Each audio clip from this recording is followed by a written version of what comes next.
Right, so we're going to start off our demos now. So we're using that sub-box 52.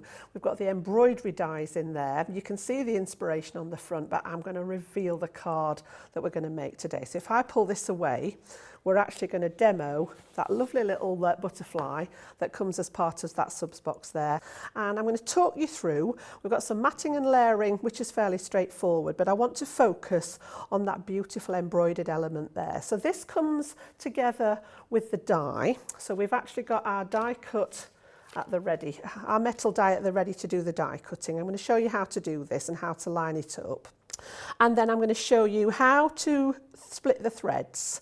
And it talks you all through this in here. If you've got that, remember that crib sheet that we had in the box here, it talks about all this at the bottom. And then we'll have a little go at doing some of the embroidery just to show you how that comes together. So this is what we're aiming for. So the first thing I'm going to do is cut that butterfly element. So I've just got some plain white cardstock for this, and I'm literally going to pop my die. I'm going to use both pieces of the die because I want it as a topper. The reason we've split the die is so that you can cut, for example, if you wanted to embed this into an aperture of the shape, you can just use the outside die to create an aperture and then sit the butterfly inside it. But for the purpose of this, I'm actually going to pop them together and we're going to die cut this in one piece. So a little bit of tape there just to secure that together. So our double-sided tape just to hold it down. And then pass that through our Gemini. So again, I'm just going to line it up so that those two dies aren't touching. And if you're not overly confident about this, you can cut this in two parts. So you could cut your outside piece and get the solid and then add that internal piece on top of it. So I'm just going to pop my card there. I've got my Gemini plates at the ready, and these fit beautifully through the smaller machine. So I've just got my Gemini Junior plates with the necessary shims and my top plate there, and we will pass that through the machine. And it leaves us with that beautiful little die cut there, which I'm just going to take away. Get rid of that waste.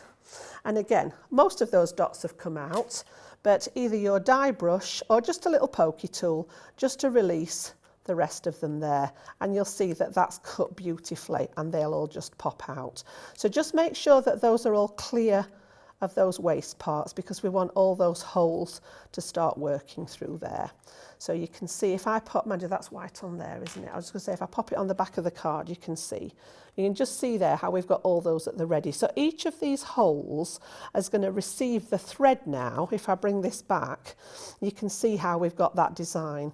And they've done the designs on the crib sheet for you so that you can copy this. So just work towards the ones on here. Or, you know, if you're feeling confident, you can always make up your own designs.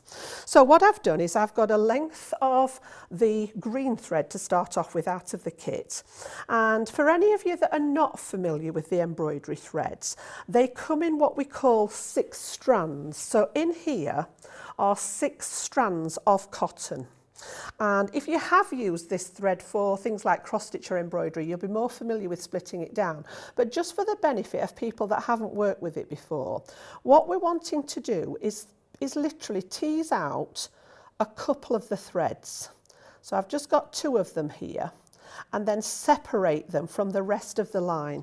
So all I tend to do is just hold them as such, and then I put my finger in between here and literally just slowly work your way down the thread. And you will need to just make sure it doesn't tangle, but if you do it gently and slowly, you can separate those threads out. So we just want 2 of them to work with on our design. So again, just keep working your way through, just unravel that last bit, take it a bit further, keep unraveling it until you get to the end and you've separated now. I've got 2 strands there, I've got another 2 there, so you can see there's loads of thread, and then I've got 2 that I've already split and popped into my needle at the ready here.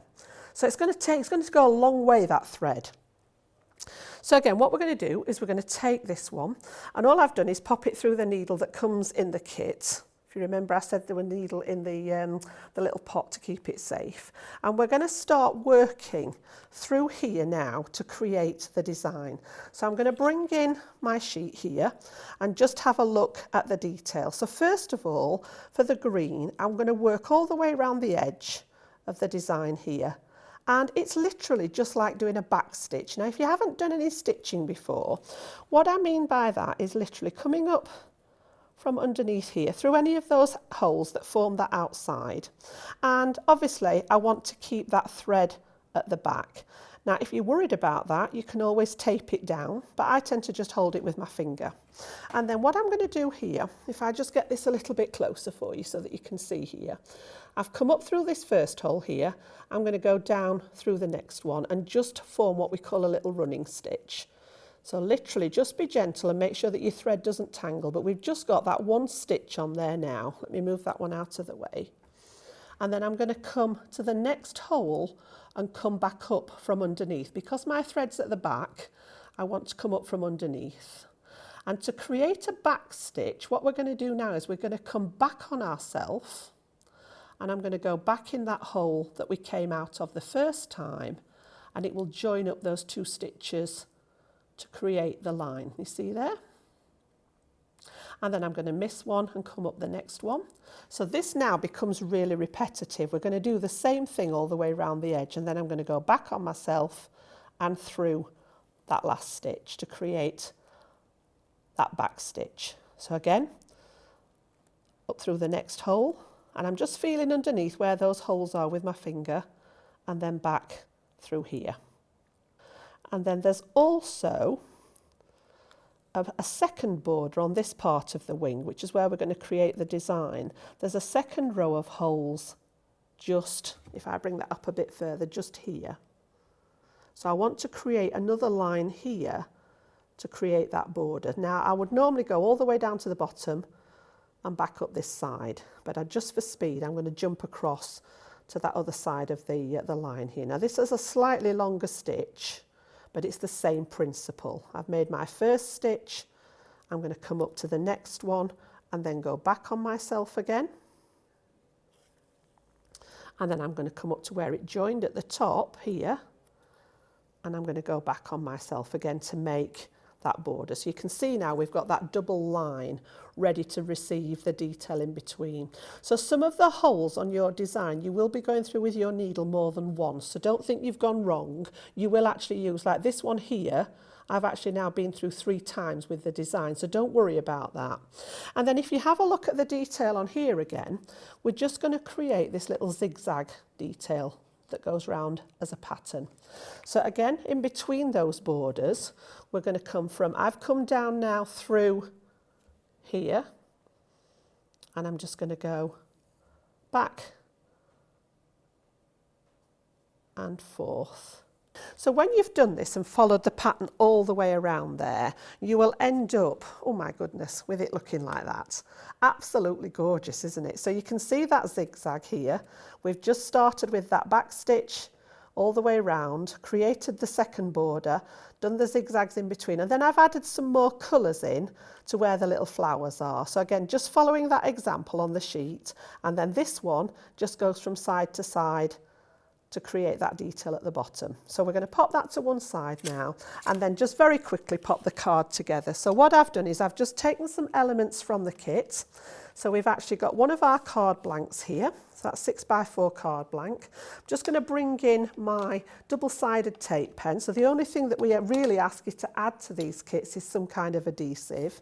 And then I've taken some of those gorgeous papers. So we've got that lovely jade green with the gingham there, and again I'm just going to use my tape pen to pop those mats and layers together and then create that card front that we're going to put that little embellishment on.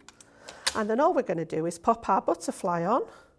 We're going to add a sentiment that I've stamped out from the kit there, just sending a little note, and I'm just going to bring in some foam pads to add some of that detail on there. So again, raising up that embellishment detail. So we're going to pop a couple on the back of here, pop my sentiment on, like so. And then again, I'm going to pop a couple on the back of the the butterfly there as well. And we're going to pop him as our feature in there like so. And then if I bring back in the one that I did earlier, you can just see all I've added there is a couple of those beautiful little dewdrops just as embellishments on there. And if I stand you that one up, you can see there just one idea with that beautiful little die cut butterfly there using those embroidery threads from that subs box kit there.